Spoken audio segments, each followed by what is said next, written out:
नमस्कार दोस्तों, आपका स्वागत है आपके अपने YouTube चैनल अद्भुत ज्ञान गंगा पर। दोस्तों, इस दुनिया में जो कुछ भी होता है, चाहे वह अच्छा हो रहा है या बुरा हो रहा है, वह कभी भी बिना किसी कारण नहीं होता। आप किसी भी स्थिति में कर्म किए बिना और उसका फल पाए बिना नहीं रह सकते। इस बारे में विस्तार से बताने से पहले आज हम आपको एक छोटी सी कहानी सुनाते हैं। इस कहानी के अनुसार एक बार की बात है कि एक गांव में एक गरीब औरत रहती थी। उसको जब बच्चा हुआ तो वह बिल्कुल स्वस्थ था, बिल्कुल ठीक था। लेकिन एक बार किसी दुर्घटना में उस बच्चे के हाथ की एक उंगली कट गई और औरत बहुत दुखी हुई कि मेरे बच्चे के साथ ही ऐसा होना था। वह औरत इस बात के लिए हमेशा भगवान को कोसती रहती थी कि पता नहीं भगवान को मेरे साथ क्या दुश्मनी थी जो उसने मेरे ही बच्चे की उंगली काट दी। धीरे धीरे समय बीतता गया। उस गांव में एक दिन एक साधु के वेश में एक मायावी राक्षस आया। वह राक्षस अपनी शक्तियां बढ़ाने के लिए बहुत सारे बच्चों की बलि चढ़ाना चाहता था। इसलिए उसने उस बच्चे का भी अपहरण कर लिया। लेकिन जैसे ही वह मायावी साधु उस बच्चे की बलि चढ़ाने लगा तो उसको अपने गुरु की कही हुई बात याद आ गई कि तुम जिस भी बच्चे की बलि चढ़ाओगे उसके सभी अंग सही सलामत होने चाहिए। तब उसे उस बच्चे को मजबूरी में जिंदा छोड़ना पड़ा। उस दिन उस बच्चे की माँ को महसूस हुआ कि दुनिया में जो कुछ भी होता है, चाहे वह अच्छा हो रहा है या बुरा हो रहा है, वह कभी भी बिना किसी कारण नहीं होता। आप किसी भी स्थिति में कर्म किए बिना और उसका फल पाए बिना नहीं रह सकते। ऐसा हो ही नहीं सकता कि इंसान का शरीर एक क्षण के लिए भी बिना कर्म किए रह सके। ऐसा हो ही नहीं सकता कि इस सृष्टि का एक कण एक क्षण के लिए भी बिना किसी कर्म के रह सके। कर्म करना हमारे जीवन का अभिन्न अंग है। अगर हम सोते भी हैं तो हमारा दिमाग नहीं सोता। हम सपने देखते हैं, सांस लेते हैं। हमारे शरीर के हर अंग में करोड़ों सूक्ष्म कण अपना काम करने में लगे रहते हैं।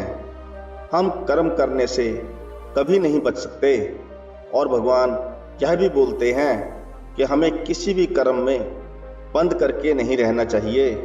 देखिए, ना तो हम किसी भी पल काम किए बिना रह सकते हैं और ना ही हमें कर्म में बंद करके रहना चाहिए। इसका मतलब यह हुआ कि हम जो भी करते हैं वह यह मानकर करें कि करने वाला मैं नहीं हूँ, बल्कि करने वाला वह है, ऊपर वाला भगवान है। मैं तो केवल एक कारण मात्र हूँ। उसको करने के लिए इस काम को मैं नहीं कर रहा हूँ, बल्कि यह काम मेरे द्वारा हो रहा है, मेरे द्वारा करवाया जा रहा है। और जब हमारी सोच इस तरह की होगी तो हमें कभी भी कोई भी दुख नहीं मिलेगा, हमें कभी भी पश्चाताप नहीं होगा, हमें कभी घमंड नहीं होगा। दूसरों के गुलाम रहकर खुश रहने की बजाय आज़ाद होकर खुद के दुखों का सामना किया जाना चाहिए। भले ही आपकी जिंदगी में कितने ही कष्ट हों, लेकिन अगर आप आज़ाद हो तो आप ही वास्तविक मनुष्य हो। श्री भागवत गीता में गुलामी को मौत से भी बुरा बताया गया है। इंसान किस किस का गुलाम नहीं है, वह अपने दिमाग का, अपने विचारों का गुलाम है।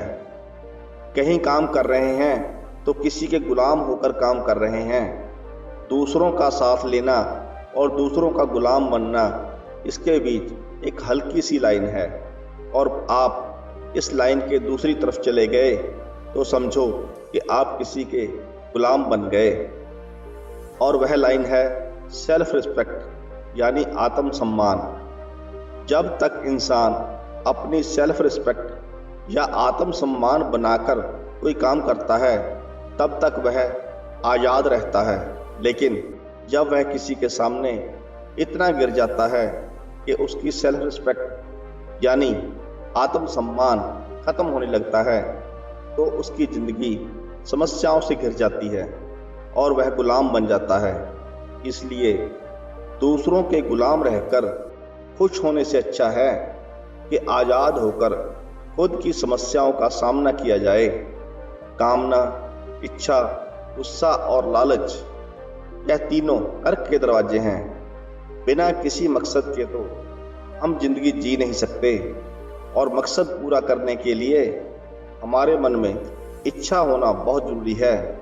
लेकिन जब वह मकसद केवल और केवल खुद तक ही सीमित होकर रह जाए और आपको इस बात से कोई फर्क ना पड़े कि आपकी इच्छा की वजह से सामने वाले को कितना नुकसान हो रहा है, तो फिर वह इच्छा बहुत दुख देने वाली बन जाती है, क्योंकि कभी ना कभी उसके गलत नतीजों का सामना आपको करना ही पड़ेगा। गुस्सा हमारे कमज़ोर होने का सबसे बड़ा सबूत है। जो इंसान बहुत ज़्यादा गुस्सा करता है वह इंसान बहुत ज़्यादा कमज़ोर होता है। ठीक है, अगर किसी के भले के लिए थोड़ा सा गुस्सा कर भी लिया जाए तो समझ में आता है, लेकिन यह क्या बात हुई कि आप बात बात पर गुस्सा करने लगे, आंखें लाल हो जाएं और बीपी हाई हो जाए। उसके बाद बारी आती है लालच की। आप सबने सोने के अंडे देने वाली मुर्गी की कहानी तो सुनी होगी, जो एक दिन में एक सोने का अंडा देती थी। लेकिन एक दिन उसके मालिक ने अपने मन में लालच किया कि अगर यह मुर्गी प्रतिदिन एक सोने का अंडा दे रही है तो इसके पेट में पता नहीं कितने अंडे होंगे। मैं इस तरह से प्रतिदिन एक एक करके अंडा नहीं ले सकता। मैं आज ही इस मुर्गी का पेट काटकर पूरे अंडे बाहर निकाल लूँगा। और परिणाम यह हुआ कि मुर्गी मर गई। उसके मालिक को अगले दिन से कुछ नहीं मिला। जितना उसको मिल रहा था उसके लालच की वजह से वह भी उसके हाथ से छिन गया। वासना, गुस्सा और लालच यह तीनों नर्क के दरवाजे हैं। और यहाँ मैं मरने के बाद वाले नर्क की बात नहीं कर रहा। नर्क के समान जिंदगी जीना मरकर नर्क जाने से भी बुरा है। इंसान जब पैदा होता है तो वह नंगा आता है और जब वह मरता है तब भी उसे ऐसे ही जला दिया जाता है। उसके साथ में कुछ नहीं जाता, वह अपने साथ कुछ भी लेकर नहीं जा पाता।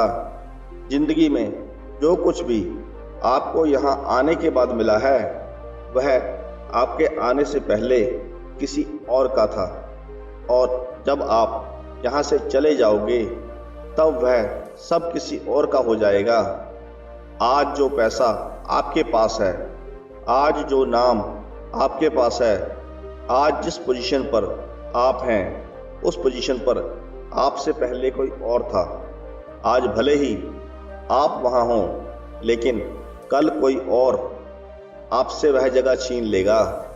यही सृष्टि का नियम है और भागवत गीता की यह सबसे बड़ी सीख है जो आज सभी पृथ्वीवासियों को समझनी चाहिए। अगर बदलाव इस दुनिया का नियम है तो फिर ऐसी कौन सी चीज है जो हमेशा रहती है? कोई तो ऐसी चीज होगी जो आपके जाने के बाद भी हमेशा इस दुनिया में रहेगी। हाँ, ऐसी चीज भी है और वह है इंसानियत। सबसे पहले एक अच्छा इंसान है। हर एक मनुष्य उस परमात्मा का अंश है और हमारे सीधे तार उस परमात्मा से जुड़े हुए हैं। हमारी आत्मा कभी गलत नहीं हो सकती, पर हम शरीर के सुखों के लिए गलत कामों में लग जाते हैं।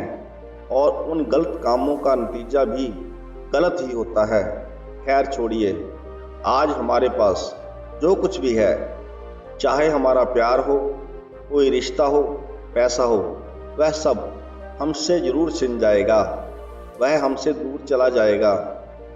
यही इस सृष्टि का नियम है कि जो कल किसी और का था वह आज आपका है, लेकिन आज जो आपका है, आपके पास है, वह आने वाले कल में किसी और का हो जाएगा। आज आप अपनी जिंदगी में जो कुछ भी हो वह केवल और केवल अपनी सोच की वजह से हो। आज कोई भी इंसान अगर किसी लेवल पर है, चाहे वह लेवल ऊपर का हो कि नीचे का हो, वह केवल और केवल उस मनुष्य की अपनी सोच की वजह से है। वह केवल और केवल खुद के विश्वास की वजह से है। अगर एक भिखारी भी अमीर बनना चाहता है और अगर वह चाहे तो वह अमीर बन सकता है। इस दुनिया में किसी में इतनी हिम्मत नहीं है कि वह उसको अमीर होने से रोक सके। और अगर एक अमीर बर्बाद होना चाहता है तो वह भी आसान है। अगर आपने अपने मन में किसी मंजिल को जीत लिया है तो उसको वास्तव में जीतना मात्र एक औपचारिकता रह जाती है। इस दुनिया में सबसे शांत इंसान केवल वह है जिसकी बुद्धि और आत्मा दोनों एक पक्ष में हैं, जिनका दिमाग और दिल दोनों एक तरफ हैं। सुनने में अजीब है, लेकिन वह इंसान कभी भी खुश नहीं रह सकता जिसके विचारों में बहुत सारी इच्छाएं होती हैं, और जब उसकी इच्छाएं पूरी नहीं होती तो उस व्यक्ति के अंदर क्रोध पैदा होने लगता है। इस बात के लिए वह क्रोध करता है कि मेरा यह काम क्यों नहीं हो रहा है। अगर आप अपने आप पर नियंत्रण कर पाते हैं और जो आप करना चाहते हैं और जो वास्तव में सही भी है और आपको संतुष्टि देता है और जो कि वास्तव में आपको करना चाहिए, तो आपको खुश रहने से कोई नहीं रोक सकता। हमारे मन के अशांत रहने का सबसे बड़ा कारण यही है कि हम बहुत सारी इच्छाओं के पूरा होने की शर्त पर खुशियों को बांधकर एक कोने में रख देते हैं, जबकि खुशी एक मानसिक अवस्था होती है। इसलिए ही कहा जाता है कि जो आपका मन करे वह कीजिए। अगर आपका मन करता है कि खुले आसमान में उड़ान भरूं, तो आप उड़ान भरिए। अपने विचारों को अपने दिल से सहमत रखिए। कोई भी काम अच्छा या बुरा केवल एक ही वजह से बनता है कि उसको करने के पीछे आपका इरादा कैसा है, उस काम को करने के पीछे आपकी सोच कैसी है, आप उस काम को करना क्यों चाहते हैं। अगर आप उस काम को इसलिए करना चाहते हैं कि जिससे आपका कोई स्वार्थ पूरा हो, या आप उस काम को इसलिए कर रहे हैं कि जिससे किसी का भला हो जाए, काम भले ही एक ही हो, लेकिन उसका नतीजा इस बात पर निर्भर करता है कि उस काम को करने के पीछे आपका उद्देश्य सही है या बुरा। महाभारत के युद्ध में लड़ाई पांडव भी कर रहे थे और लड़ाई कौरव भी कर रहे थे, लेकिन दोनों के उद्देश्य बिल्कुल विपरीत थे। पांडव धर्म के लिए युद्ध कर रहे थे और कौरव अधर्म के लिए। दोनों एक ही मैदान में थे, दोनों ही अपनी पूरी ताकत के साथ एक दूसरे से लड़ रहे थे। काम होने के बाद भी, मेहनत एक ही होने के बाद भी कौरव हार गए और पांडव जीत गए। कारण था इरादा। एक का इरादा गलत था और दूसरे का इरादा सही था।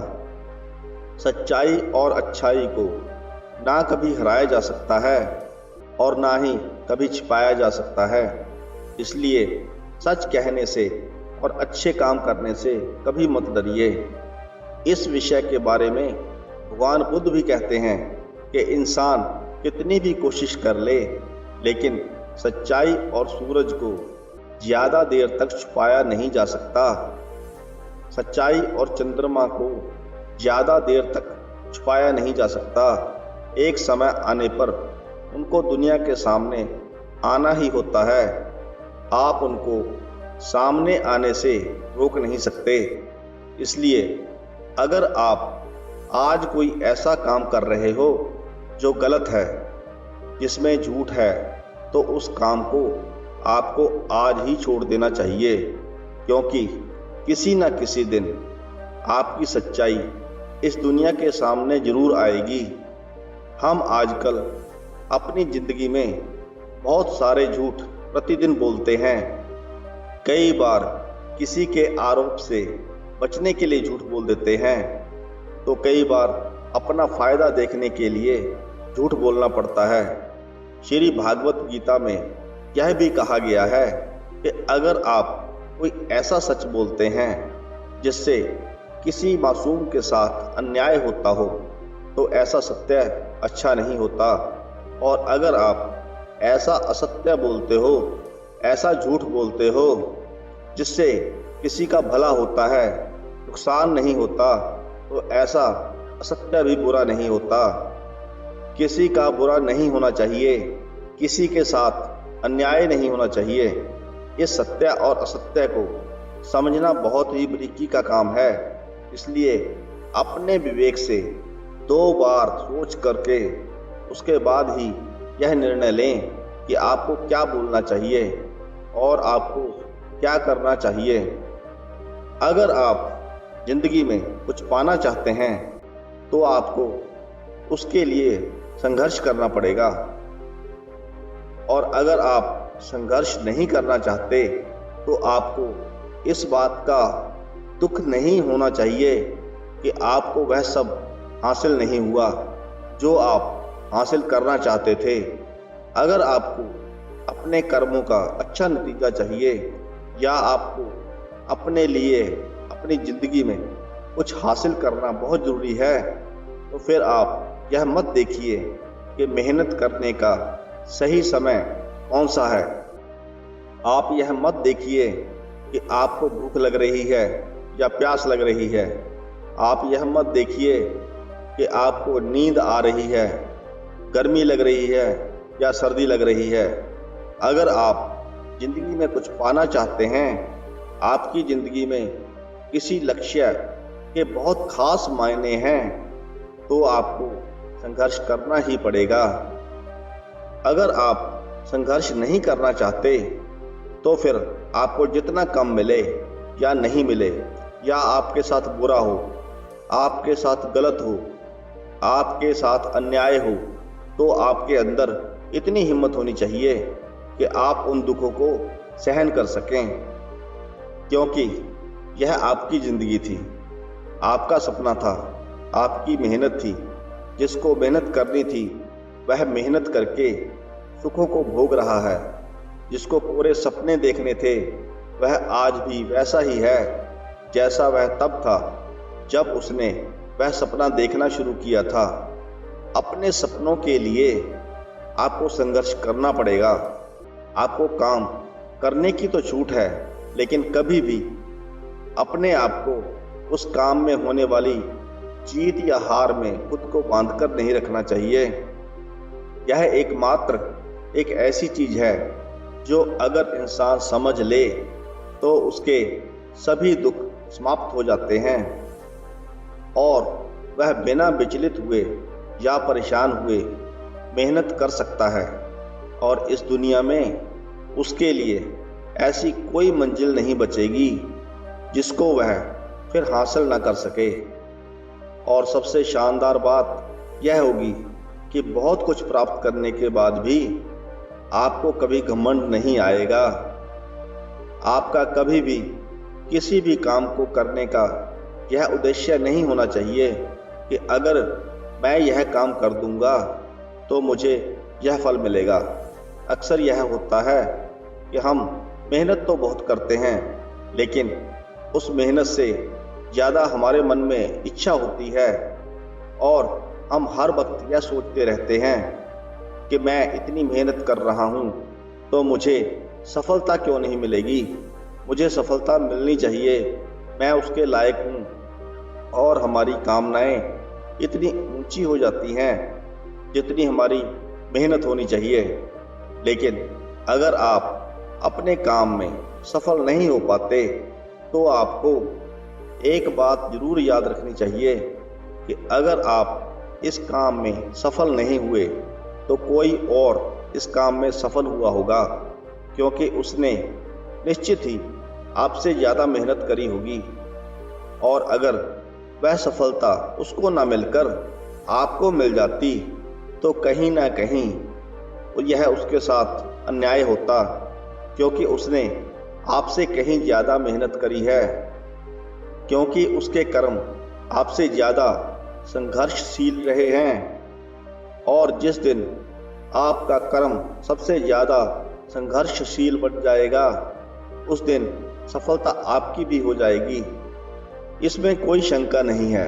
लेकिन भागवत गीता में श्री कृष्ण कर्म के फल के बारे में सोचने से मना करते हैं और कहते हैं कि हे अर्जुन, तू चाहे यह लड़ाई जीते या हारे, तू आएगा मेरे पास ही। ना तो यह है कि तू जीतकर कहीं और चला जाएगा और ना ही यह है कि हार कर तू कहीं और चला जाएगा। जैसे सब पहले था वैसा ही बाद में भी होगा। इसलिए उठ और इस युद्ध के परिणाम के बारे में सोचे बिना यह सोचकर लड़ाई कर कि यह लड़ाई तू नहीं बल्कि मैं, यानी कि खुद स्वयं श्री कृष्ण कर रहे हैं। और फिर इस लड़ाई का जो भी परिणाम आए, अर्जुन को लड़ाई लड़नी थी, इसलिए वह लड़ा और श्री कृष्ण का काम उसका परिणाम देना था जो उन्होंने दिया। श्री कृष्ण ने कहा है कि हे अर्जुन, तू तो केवल उस काम को करने का एक जरिया मात्र है, तू तो केवल उस काम को करने की एक छोटी सी वजह है, पर वास्तव में तो मैं कृष्ण ही उस काम को कर रहा हूँ। इसलिए केवल अपनी मेहनत पर ध्यान दीजिए। ठीक उसी प्रकार कोई आपको नालायक कहे या कुछ और, आपका काम है मेहनत करना, अपना काम करते रहना। इस दुनिया में हम सब अपने आप को बेहतर बनाने के लिए आए हैं, कुछ बेहतर सीखने के लिए आए हैं। और जो ऐसा नहीं कर रहा है वह हर दिन मर रहा है। इंसान का नाश दो तरह से होता है। एक तो जब उसका शरीर बूढ़ा हो जाए और रगों में खून दौड़ना बंद हो जाए और दिल काम करना बंद कर दे तो उसकी मौत हो जाती है, जिसको हम सभी जानते हैं। और इंसान की दूसरी मौत तब होती है, दूसरा नाश तब होता है जब इंसान अपने मन से हार जाता है और अपने मन में यह बिठा लेता है कि इस काम को मैं नहीं कर सकता। जब इंसान समस्याओं के सामने अपने आप को छोटा समझने लगता है, वह यह समझने लगता है कि यह मेरी समस्या मेरे से बहुत बड़ी है, मैं इसको हल नहीं कर सकता। जब इंसान की हिम्मत मर जाती है तो इंसान भी जिंदा लाश की तरह हो जाता है। इसलिए श्री भागवत गीता में कहा गया है कि हमारी आत्मा हर जन्म में अपने आप को बेहतर बनाती हुई अपनी यात्रा पर आगे बढ़ती रहती है। और जब उसका एक स्तर आता है जब वह वहाँ जाकर परमात्मा में मिल जाती है और वह फिर शरीर को वापस धारण नहीं करती। अगर हमारी उत्पत्ति उस परम पिता से हुई है जिसको हम भगवान कहते हैं या और कुछ कहते हैं या जो कुछ भी कहते हैं, तो आप यह सोचिए कि अगर आपको बनाने वाला वह परम पिता परमात्मा है, अगर वह परमात्मा इतना मजबूत है तो आप कमज़ोर कैसे हो सकते हैं। इसलिए हमें कभी भी अपने मन से हार नहीं माननी चाहिए। इस दुनिया में सबसे ताकत वाले और हिम्मत वाले वे लोग हैं जो माफ़ करना जानते हैं। एक बार जरा सोच कर देखिए कि भगवान को कौन सी चीज़ भगवान बनाती है। श्री भागवत गीता में भगवान श्री कृष्ण कहते हैं, कि चाहे कोई कितना ही पापी इंसान क्यों ना हो, अगर वह भी अपने बुरे कर्मों को छोड़कर अच्छे कर्म करना शुरू कर दे तो वह उसको अपना लेते हैं। इसका मतलब यह है कि भगवान इस पूरी सृष्टि के मालिक होकर भी इतने नेक दिल हैं कि उनके दिल में सबके लिए जगह है, उनके लिए सब समान है। दूसरों को माफ़ करना एक महान व्यक्तित्व की निशानी होती है, क्योंकि माफ़ वही कर सकता है जो किसी न किसी रूप में या किसी न किसी नज़रिए में सामने वाले से बड़ा हो, चाहे वह उम्र में बड़ा हो या चाहे वह अच्छे काम करके बड़ा बना हो या बहुत सारा धन कमाकर बड़ा बना हो। किसी की गलती पर नाराज होना या उसकी गलती पर गुस्सा करना बहुत आसान काम है, यह कोई भी कर सकता है। लेकिन हिम्मत वाले लोग ही गलती करने वाले को माफ़ करके एक और मौका दे सकते हैं। इस दुनिया में जब भी कोई इंसान महान बनकर कुछ करता है तो बाकी की दुनिया भी वैसा ही करती है।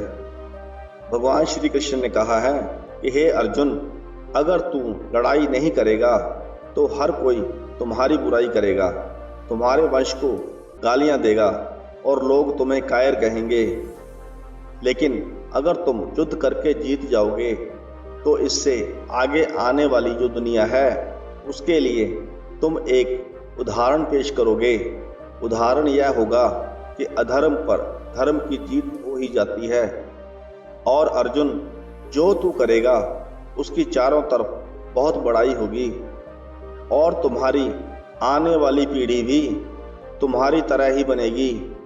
भगवान श्री कृष्ण के इस वाक्य में एक और गहरा अर्थ छिपा हुआ है कि अगर आप आज अपनी जिंदगी में किसी ऐसे स्तर पर हो जिस स्तर पर जाना एक सामान्य इंसान के लिए कोई आम बात नहीं होती, तो आपको अपनी उस ऊंची स्थिति से इस दुनिया में ऐसे उदाहरण पेश करने चाहिए जिससे सब लोगों की भलाई हो और सबको सही रास्ता दिखे। आपकी ज़िंदगी केवल तभी बदलती है जब आप अपना सोचने का तरीका बदलते हैं, जब आप एक अलग तरीके से सोचते हैं और उन सब चीज़ों को अलग तरीके से देखते हैं जो आज आपके पास में है। तब आपको केवल अपना खुद को अलग सोचने का और अलग देखने का तरीका ही इस दुनिया में सबसे अलग बना सकता है। हम सब अपनी ज़िंदगी में बहुत कुछ करना चाहते हैं। हम सब सपने देखते हैं कि मेरे पास बहुत सारा धन हो, मेरे पास एक बड़ी शानदार गाड़ी हो, मेरे पास बहुत ही फ़ायदे वाला बिजनेस हो। ऐसा सोचना बहुत अच्छी बात है, ऐसा सोचने का हर किसी को हक है। अगर आप एक अच्छी कल्पना कर सकते हैं तो यह इस बात का एक बहुत बड़ा सबूत है कि आप जिंदा हैं और आप अपनी ज़िंदगी जी रहे हैं। आपको अपने बड़े बड़े सपनों के साथ में अपने सोचने का तरीका भी बदलना चाहिए। अगर आपको वह सब हासिल करना है जिनको आज तक हासिल नहीं कर पाए, तो आपको ऐसा कुछ करना पड़ेगा जो आज तक आप नहीं कर पाए। और अगर आप वही सोचते रहेंगे और वही करते रहेंगे जैसा आप आज तक करते रहे हैं, तो आपको इस बार भी वही मिलेगा जैसा आपको आज तक मिलता रहा है। शब्दों में मत फंसिए, भावनाएं समझिए। कुछ अलग से पाने के लिए कुछ अलग करना पड़ता है। आपको सोचने का अलग नज़रिया और आपका अपनी परिस्थितियों को देखने का अलग नज़रिया और अपने काम करने का अलग तरीका ही आपको एक अलग और महान इंसान बना सकता है। हमें लगता है कि मन को गुलाम बनाना बहुत मुश्किल है, लेकिन भगवान श्री कृष्ण कहते हैं कि इस दुनिया में ऐसा कुछ भी असंभव नहीं है और हम अपने दिमाग को और हम अपने विचारों को और हम अपने आप को खुद के वश में कर सकते हैं, बशर्ते कि अगर हम ऐसा करना चाहें तो, और अगर हम इसका अभ्यास करें। श्री कृष्ण अर्जुन से कहते हैं कि हे अर्जुन, तुझे अपने मन को काबू में रखकर अभी केवल और केवल अपने युद्ध पर ध्यान देना चाहिए। उनकी यह बात सुनकर अर्जुन उनसे प्रश्न करते हैं कि आपने कह तो दिया कि यह मन हर बीमारी और समस्या की जड़ है, पर ऐसा हो ही नहीं सकता कि इंसान अपने मन को पूरी तरह से अपने काबू में कर ले। तो फिर ऐसा कौन सा तरीका है जिससे मैं इस मन को काबू में कर सकूं? भगवान श्री कृष्ण इसके जवाब में कहते हैं कि दुनिया में ऐसा कोई काम नहीं है जिसको इंसान नहीं कर सकता। असंभव कुछ भी नहीं होता। प्रयास करने से हर काम को सफल बनाया जा सकता है। अगर कोई किसी पहाड़ को फतह करना चाहता है, अगर वह एक बार में ऐसा नहीं कर पाता तो उसको अपनी कोशिश जारी रखनी चाहिए। अगर आप किसी काम को लेकर असफल हो रहे हैं और अगर आपको उस काम में सफल होना है तो आपको अपने असफल होने की दर बढ़ानी पड़ेगी। किसी महान इंसान ने कहा है कि आपको केवल इस बात से मतलब रखना है कि आपको जिस पहाड़ पर चढ़ना है तो बस मुझे चढ़ना है। आपको इस बात से मतलब नहीं रखना है कि इसके लिए आपको कितनी मेहनत करनी पड़ेगी। आपको सिर्फ एक ही बात याद रखनी पड़ेगी कि आपको उस पहाड़ पर चढ़ना है, सिर्फ चढ़ना है। अगर आप बार बार कोशिश करेंगे तो यह मन का जो विचारों वाला पहाड़ है तो आप उसको भी अपने घुटनों तले ला देंगे। श्री कृष्ण कहते हैं कि अभ्यास से सब संभव है। अब चाहे वह कोई भी काम हो या फिर मन को काबू में करना, इस दुनिया में हर वो चीज जिसकी शुरुआत होती है उसका कभी ना कभी अंत जरूर होता है। जब किसी भी चीज का अंत होता है तो ठीक वहीं पर एक नई शुरुआत भी होती है और यह चक्कर ऐसे ही कई अनंत सदियों तक चलता रहता है। ऐसे ही चलता आया है और आगे भी ऐसा ही चलता रहेगा। जब तक यह कायनात रहेगी तब तक यह चक्कर ऐसे ही चलता रहेगा। चक्कर होता ही ऐसी चीज है जो कभी खत्म नहीं होता। आज आप बहुत खुश हो, कल आप थोड़े ठीक रहोगे, उसके बाद थोड़ा दुख आपको मिलना शुरू हो जाएगा, उसके कुछ दिन बाद आप पूरी तरह से दुखी हो जाओगे। फिर आपकी ज़िंदगी में कहीं से कोई थोड़ी सी किरण आएगी, उससे आपको थोड़ा बेहतर महसूस होने लगेगा और आपको यह महसूस होने लगेगा कि आपका अच्छा समय आने वाला है और आपको सुख मिल रहा है। एक समय आने पर आपका प्रसन्नता का समय भी अपनी चरम सीमा पर होगा, लेकिन वहाँ भी आप कुछ पल के लिए रुकेंगे। पहाड़ की चोटी पर जाने के बाद वहाँ से केवल नीचे आने का रास्ता ही बचता है और आपके सुख कम होने लगते हैं। इसका कोई अंत नहीं है। फिर आप नीचे आएंगे, फिर आप ऊपर जाएंगे। हर वह चीज़ जिसकी शुरुआत होती है उसका अंत होना निश्चित है, चाहे वह हमारा शरीर ही क्यों ना हो। और हर वह चीज़ जिसका अंत होता है उसकी कभी ना कभी शुरुआत जरूर होती है, चाहे उसको उम्मीद ही क्यों ना कहते हों। जो दुख के लम्हे या जो सुख के लम्हे आप आज जी रहे हो उनका चरित्र है बदलना, और वह अपना गुण नहीं छोड़ते। इसलिए सुख और दुख के चक्कर में नहीं पड़ना चाहिए और हमेशा शांत रहने की कोशिश करनी चाहिए। फिर चाहे कितना ही सुख हो या चाहे कितना ही दुख हो, हमारे शरीर से बड़ी हमारी इंद्रियां होती हैं, हमारी इंद्रियों से बड़े हमारे विचार होते हैं, हमारे विचारों से बड़ी हमारी बुद्धिमानी होती है, और जो बुद्धिमान उससे भी ऊपर हो, जो हमारी बुद्धि से भी ऊपर हो, उसको कहते हैं आत्मा। यह सीख थोड़ी आध्यात्मिक लगती है। श्री कृष्ण भागवत गीता में कहते हैं कि हमारा शरीर तो सबसे नीचा है, जो केवल अपने शरीर के बारे में और उसके सुखों के बारे में सोचता है, उसका स्तर सबसे नीचे रहता है।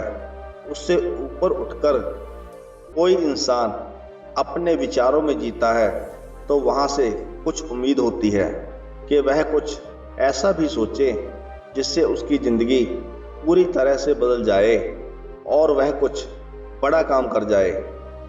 और जो विचारों से भी ऊपर उठ करके अपनी इच्छा, क्रोध और लालच को अपने काबू में कर सकता है, वह आध्यात्मिक स्तर पर आ जाता है। तब भगवान श्री कृष्ण कहते हैं कि कर्म तो कीजिए, लेकिन यह सोचकर मत कीजिए कि यह मैं कर रहा हूँ। यह सोचिए कि यह सब भगवान कर रहे हैं। तो अगर आप ऐसा सोचोगे, इस स्तर पर सोचोगे, तो आप ज्ञान के लेवल से भी ऊपर उठ जाते हैं। खुश रहना या दुखी रहना आपकी स्वयं की मानसिक अवस्था है। इसका बाहरी दुनिया से कोई लेना देना नहीं है। खुश होना और उदास होना इंसान के खुद पर निर्भर करता है। सुख और दुख दो कुएं हैं और आपकी मर्जी है कि आप कौन से कुएं में रहना चाहते हैं। अगर आप खुशी वाले कुएं में होना चाहते हैं तो कोई कितना ही आपको निकालने की कोशिश करे, आपको दुखी करने की कोशिश करे, पर यह आप पर निर्भर है कि आप उस खुशी वाले कुएं से बाहर निकलना चाहते हो या नहीं। और यही चीज़ दुख वाले कुएं पर निर्भर करती है।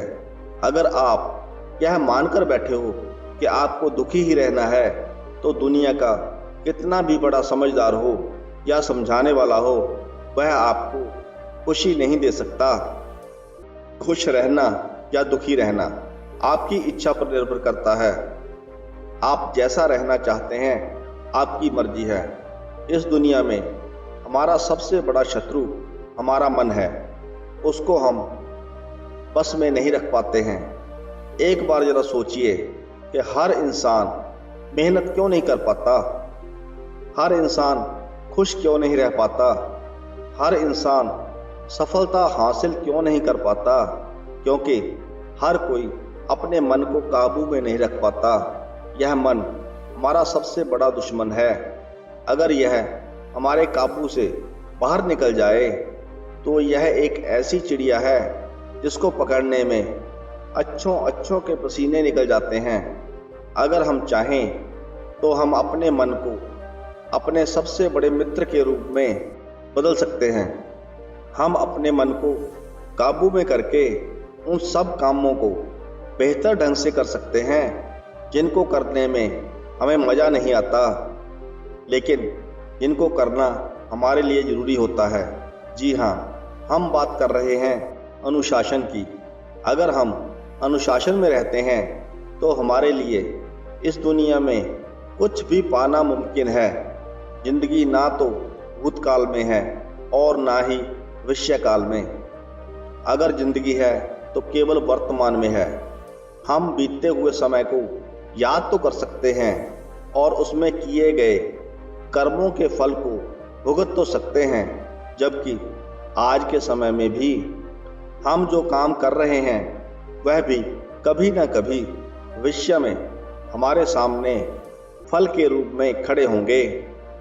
इसलिए हमारा उद्देश्य होना चाहिए कि हम आज अपने वर्तमान में अपने काम में मन लगाएं, क्योंकि जो भी काम हम आज करते हैं वह एक बीज की तरह होता है और यह जो बीज है वह कभी न कभी पनपता जरूर है। अब वह इस बात पर निर्भर करता है कि वह बीज कैसा है। उस बीज के हिसाब से वह कभी जल्दी और कभी थोड़ी देर के बाद उसका बड़ा पेड़ जरूर बनता है, लेकिन बीज से पेड़ बनता जरूर है। नाम से कोई इंसान अच्छा या बुरा नहीं होता, बल्कि इंसान अच्छा या बुरा उसके काम से होता है। उसके कर्म ही उसको अच्छा या बुरा बनाते हैं। और क्योंकि इंसान की पहचान उसके नाम से ज़्यादा उसके काम से होती है, इसलिए इंसान को हमेशा बड़े बड़े काम करने चाहिए। इसलिए आप भी ज़िंदगी में हमेशा मेहनत करते रहिए और अच्छे अच्छे काम करते हुए अपनी जिंदगी में आगे बढ़ते रहिए। आशा करते हैं आपको हमारी यह प्रस्तुति पसंद आई होगी। अगर आपको हमारी यह प्रस्तुति पसंद आई हो तो वीडियो को लाइक करें, चैनल को सब्सक्राइब करें। वीडियो को अंत तक देखने के लिए आपका बहुत बहुत धन्यवाद।